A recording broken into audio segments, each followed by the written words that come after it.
Welcome to yet another edition of Acoustic Northeast, bringing you the singers, songwriters, and acoustic music scene of the Northeast U.S. We chat about music with singers, songwriters. We talk about topics that are important to them. And maybe best of all, you get to hear them play live for you in studio, which is located in beautiful, historic Brewster, New York. I am co-host Dave Goldenberg. And I am your other co-host, George Malice, and we do have sponsors. We're brought to you by, first of all, hereithere.com, which is run by Elisa Zuckerberg. And if you have a gig in the tri-state area, post it on hereithere.com.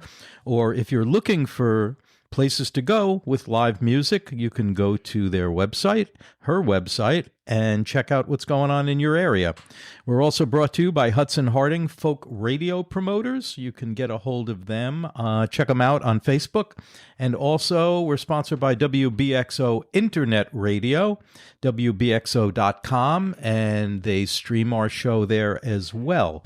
You can listen to our show wherever you get your podcasts, and you're listening now, and also please subscribe. We are also on YouTube and acousticnortheast.com. We post the song performances of our guests on our YouTube channel. Also, listen to our Acoustic Northeast Spotify playlist, which features past and future musicians that we have here in studio. And today in studio, we're lucky to have a great singer-songwriter. His name is Frank Migliorelli. Frank, welcome to the show. Hey, guys. Thanks for having me. We appreciate you making the ride over here. Yeah, no problem. Why don't you kick us off with a tune so that people can get an idea of who Frank Migliorelli is? Sure. I'm gonna screw your name up a few times. That's all right. It's been happening for years. Tell us what you're gonna play. This is a tune called "Take the Wheel." This is actually the opening cut for our new album, which is coming out in July 10th to be exact. And I kind of wrote this one when I was locked down in COVID. It's called "Take the Wheel."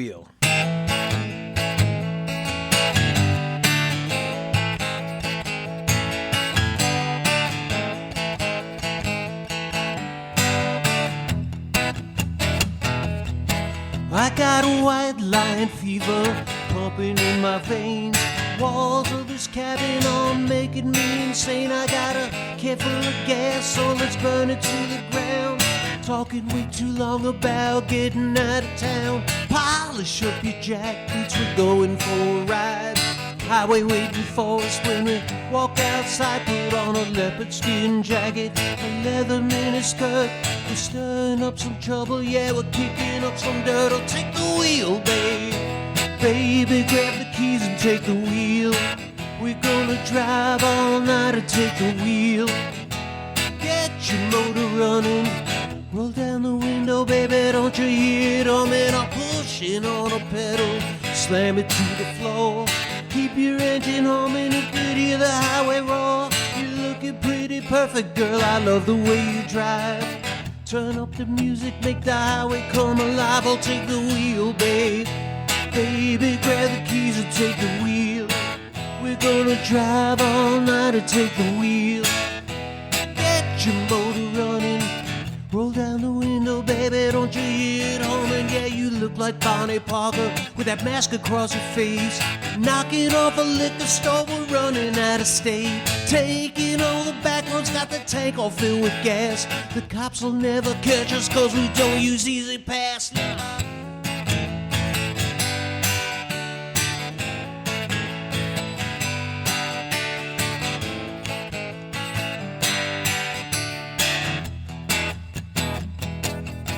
Yeah, you look like Bonnie Parker with that mask across your face. We're knocking off a liquor store, we're running out of state. Taking all the back roads, got the tank all filled with gas. The cops will never catch us, Lord, we don't use Easy Pass. I got white line fever pumping in my veins. Walls of this cabin are making me insane. I got a can full of gas, so let's burn it to the ground. Talking way too long about getting out of town. Talking way too long. I'll take the wheel, babe. Baby, grab the keys and take the wheel. We're gonna drive all night and take the wheel. Get your motor running.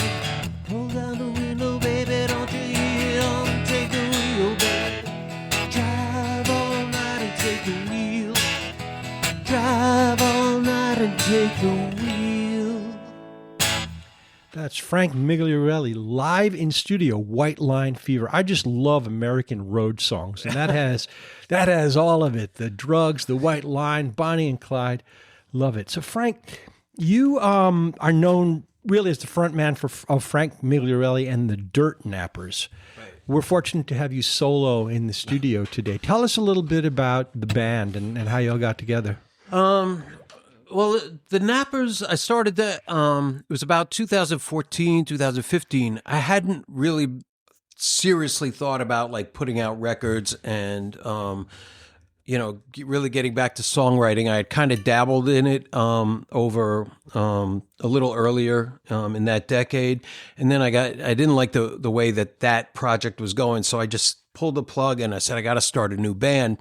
And I took like a lot of the songs that I really liked, and I said, I'm going to really record these. And I just started looking for really good players and just put the word out. And one of the first guys I brought on was Tony Tino on bass, who's amazing. He's actually out off Broadway right now in Music City, the new musical about singer-songwriters, which is kind of cool.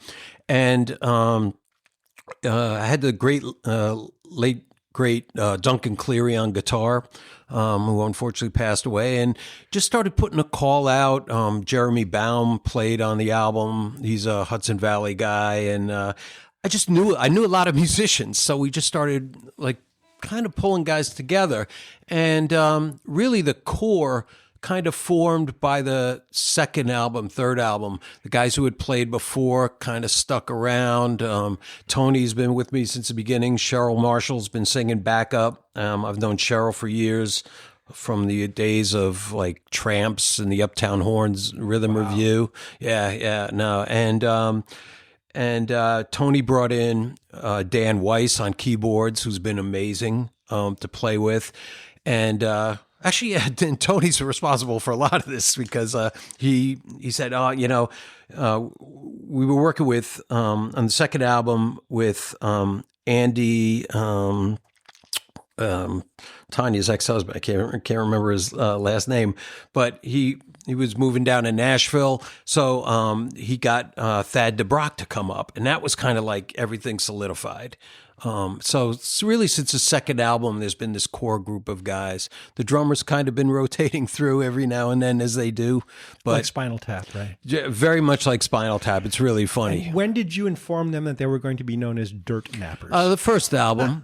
I was like, I got to come up with a concept for this. And I was at the, I used to work down on 21st Street, and I would go to lunch over at the Old Town Bar on 18th Street. I worked at Chiat Day back then. Okay, so we were kind of in the same neighborhood. Yeah. And I was sitting at the bar once, and Jennifer, who was the waitress there, who was also a great concert pianist, said, "You look really tired today." And I go, "Yeah, I need a rest." But I said, "I'll sleep when I'm dead."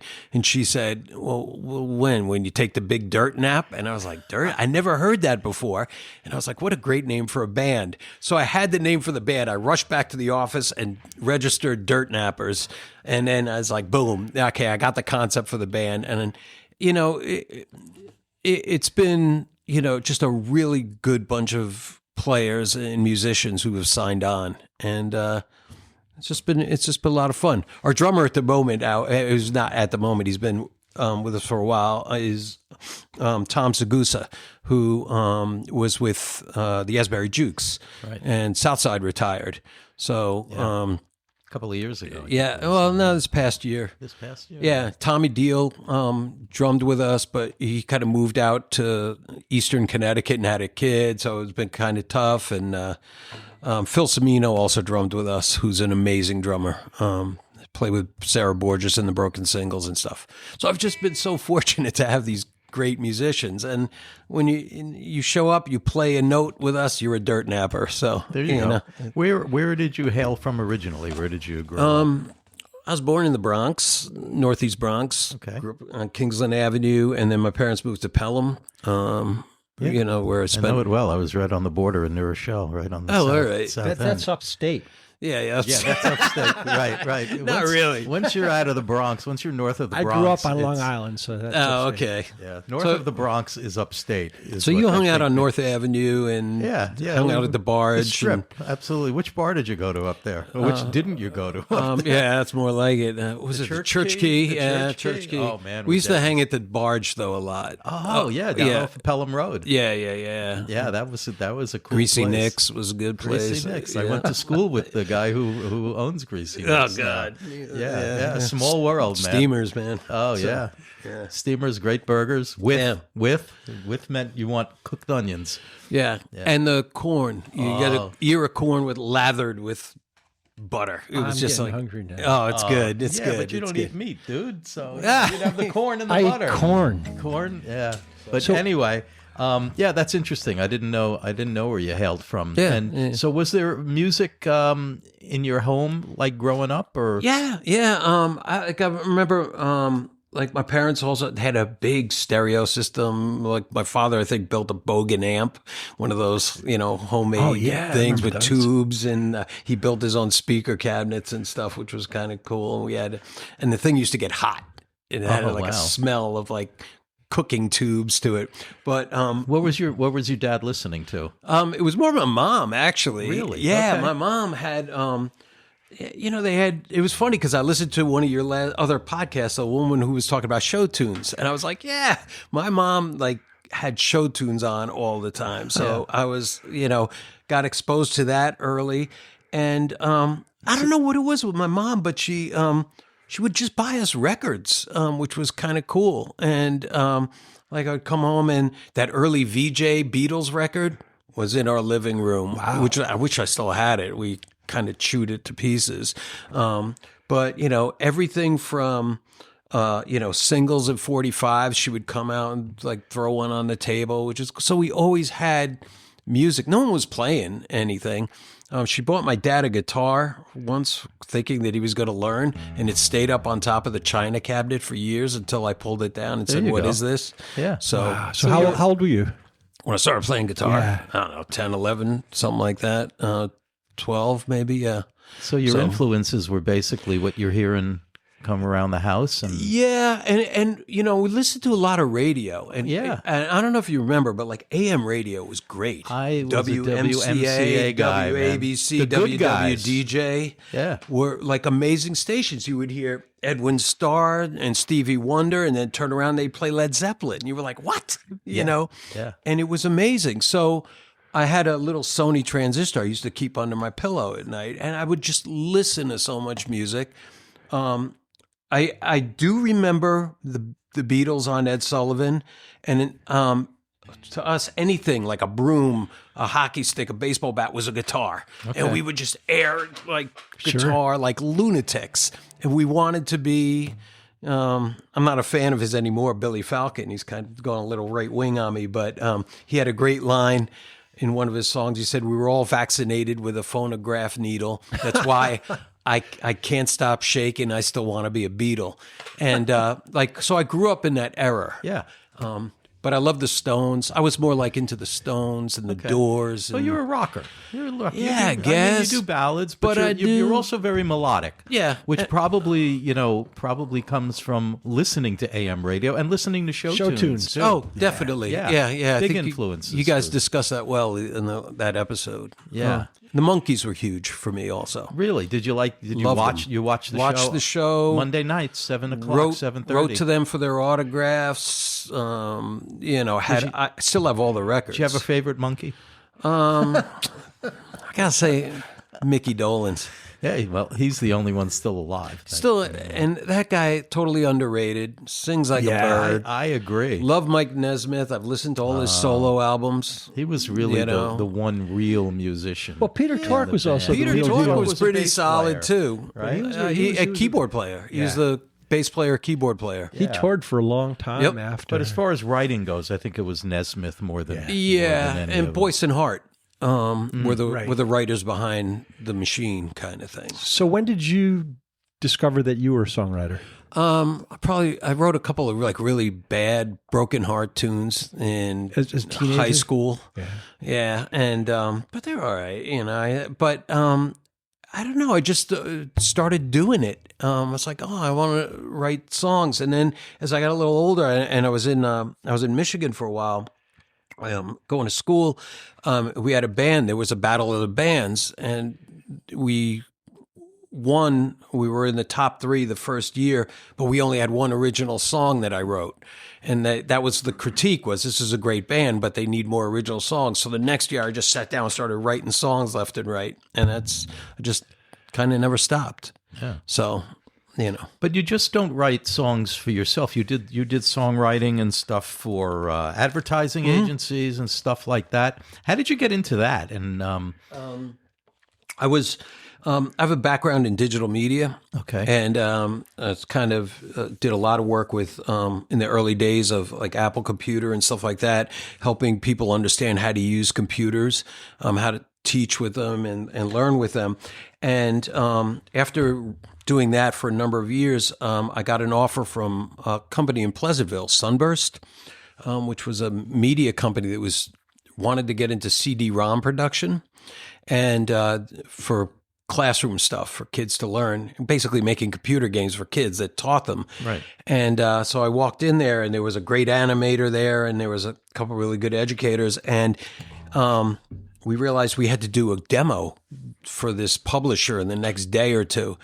And someone said, well, we need music. And I was like, well, I could play guitar. And I got like a recording studio where I just kind of noodle around. So I wrote all the kids' songs for these demos and then became like the house composer for this publishing company. And we must have written probably 60, 70 kids' tunes that got published. So it's kind of cool. And I worked for a number of different media companies would hire us and done jingles. We did stuff for Scholastic. I'm sure remember Scholastic and stuff.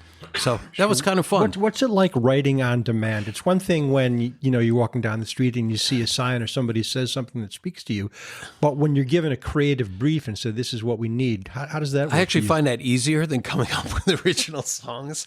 Like we were doing this science series. The kids were learning about dinosaurs, for example.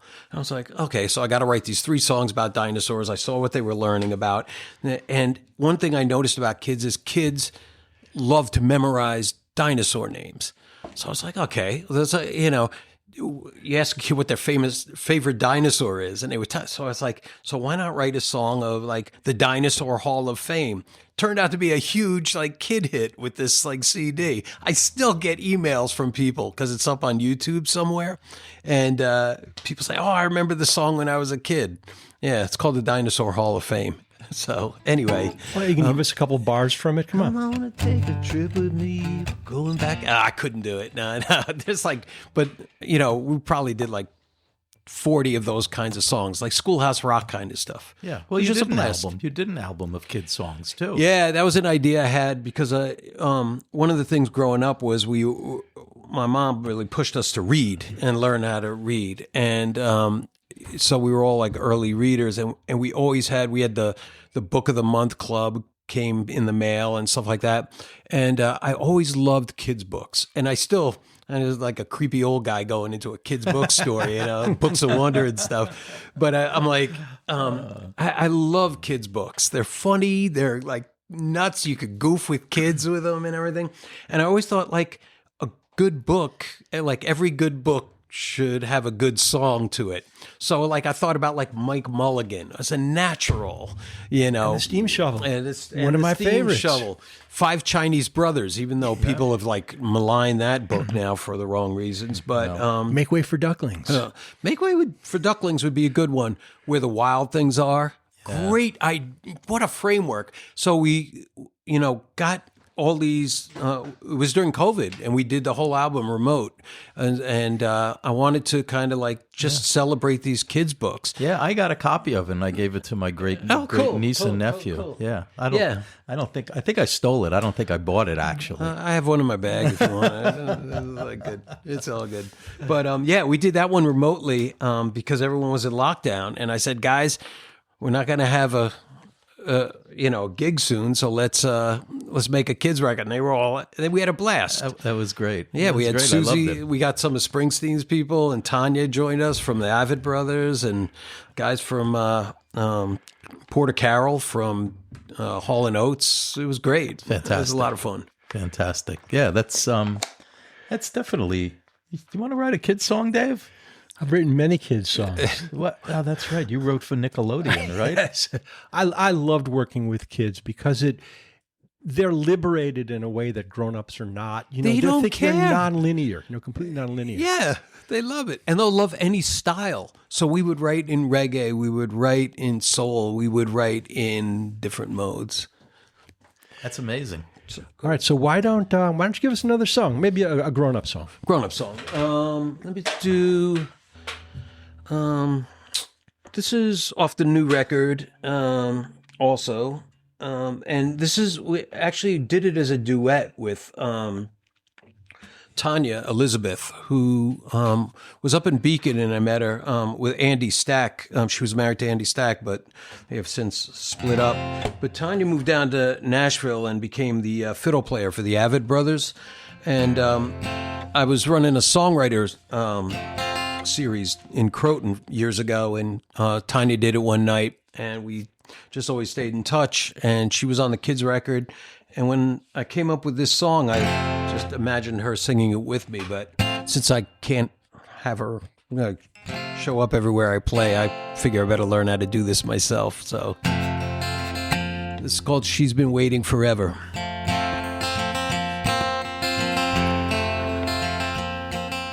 She waited for night to fall, waited for a man to call. She waited. Yeah, she waited. It often ended up that way. Time slipped into another day. She waited. Yeah, she waited. It seems like she's been waiting forever. She stares out from a window seat. Secrets buried deep. She waited. Yeah, she waited. She comes apart at every seam and weaves the threads back in her dream. She waited. And it seems like she's been waiting forever. It seems like she's grown so tired, and she keeps it inside.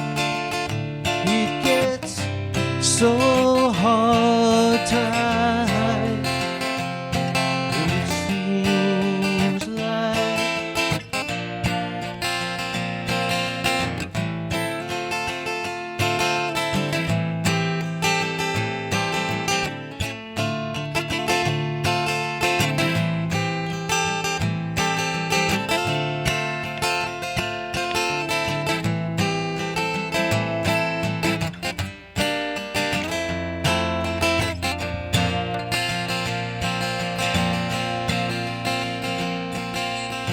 feels his body on the sheets, holds her breath and she doesn't breathe. She waited, yeah, she waited.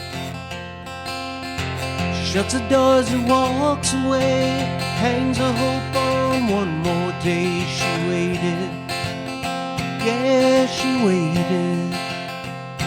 It seems like it seems like, yeah, it seems like she's been waiting forever, waiting forever, waiting forever.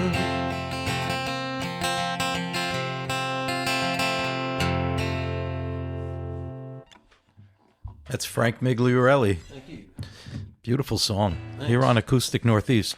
So let's talk about the new album. Yeah.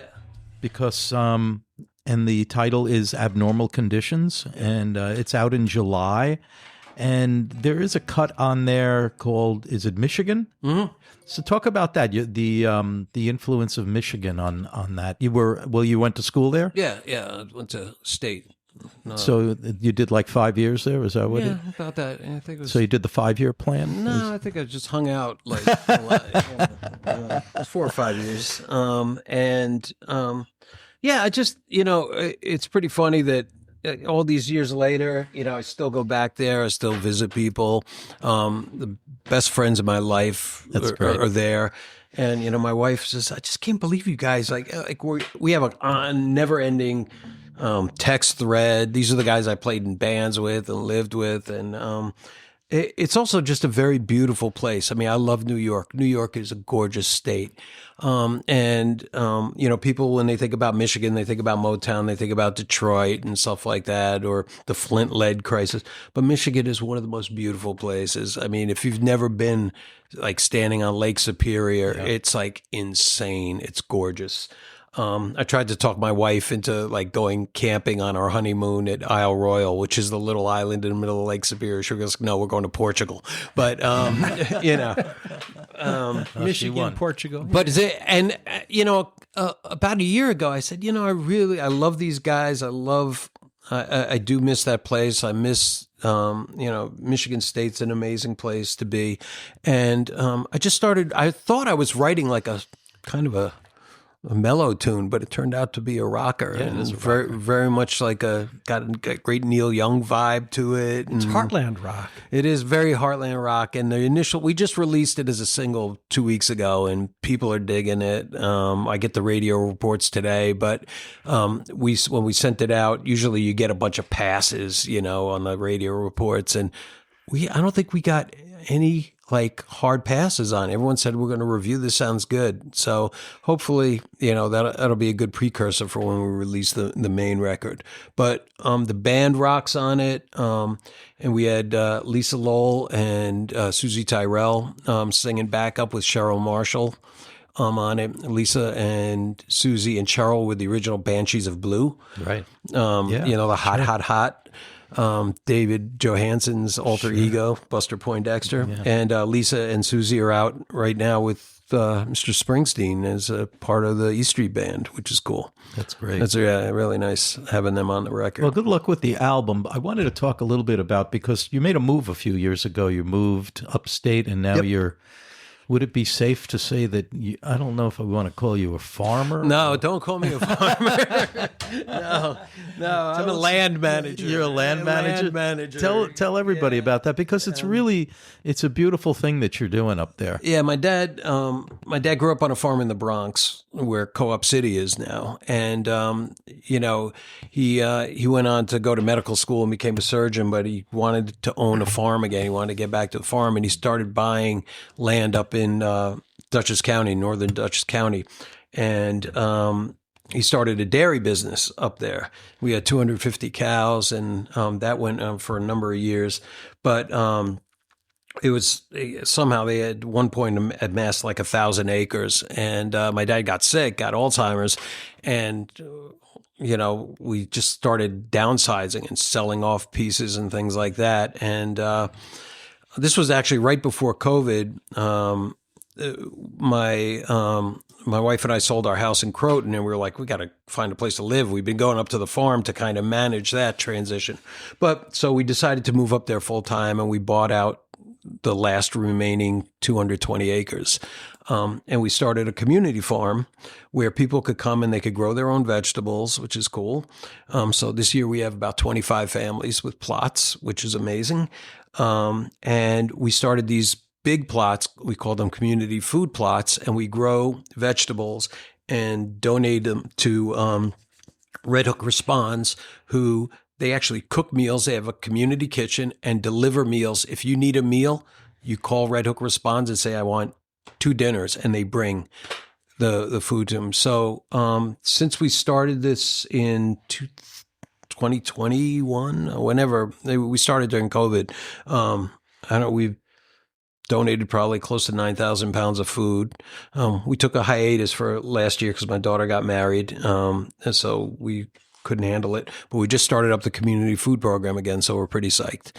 So It's beautiful to get back like that. No, it's cool. You know, I love the Hudson Valley. It's beautiful.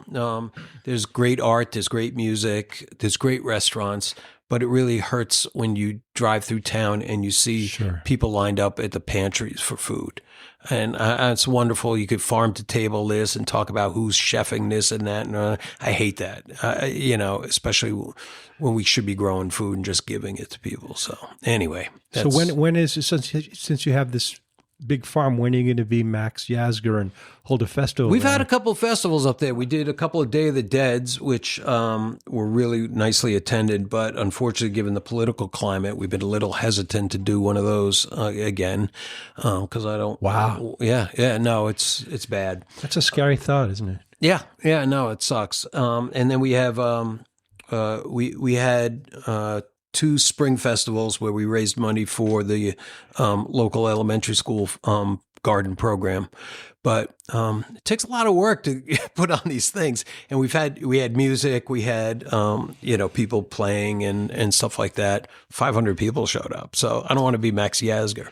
No. But we have a bunch of 2 farmers who have a beef business who grow hay on our farm. So we're able to sustain that.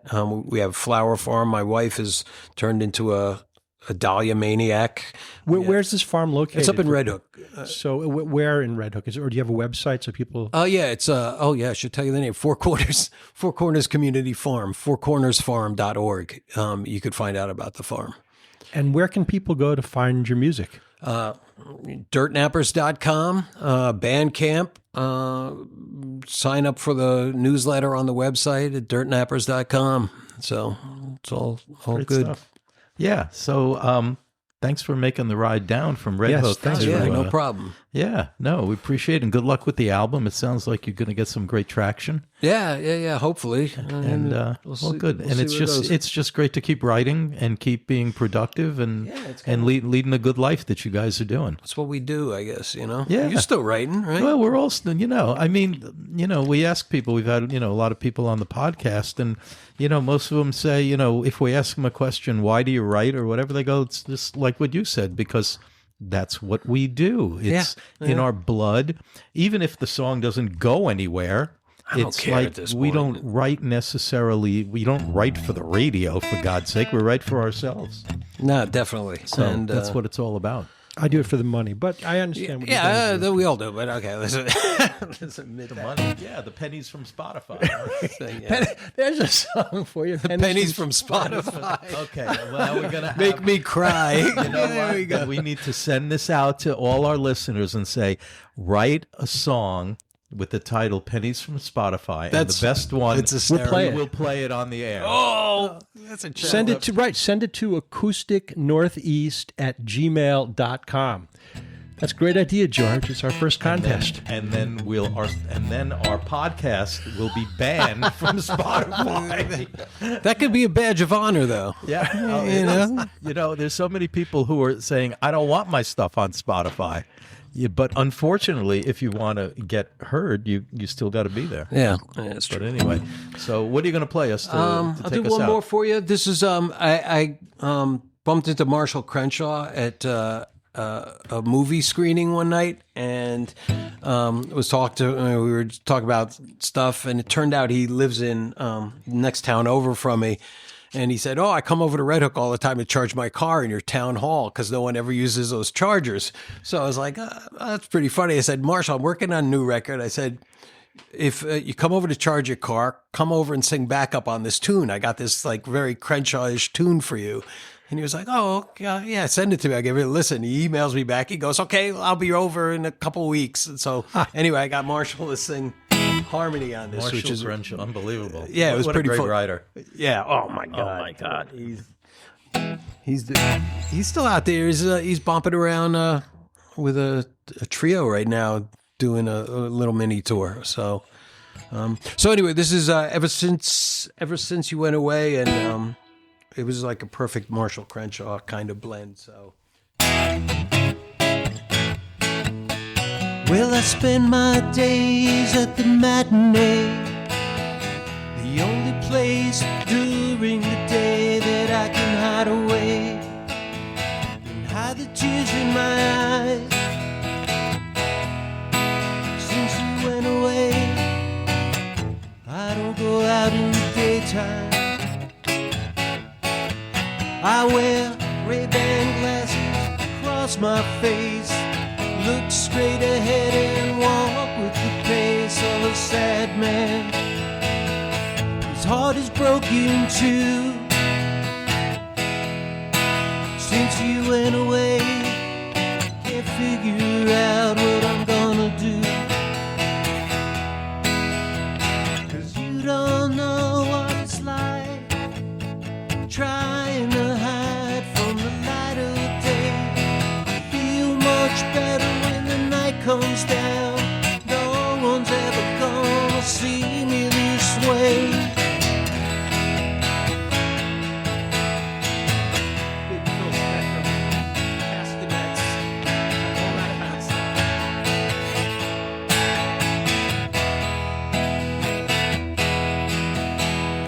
Cause you don't know what it's like trying to hide from the light of day.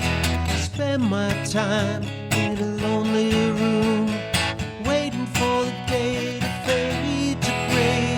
I feel much better when the night comes down. No one's ever gonna see me this way. I don't talk to the people we used to know, go to the places we used to go. The ghost of a broken love haunts me every day. Yeah, it's been like this ever since you went away. Yeah, it's been like this ever since you went away. Well, thanks for having me, guys.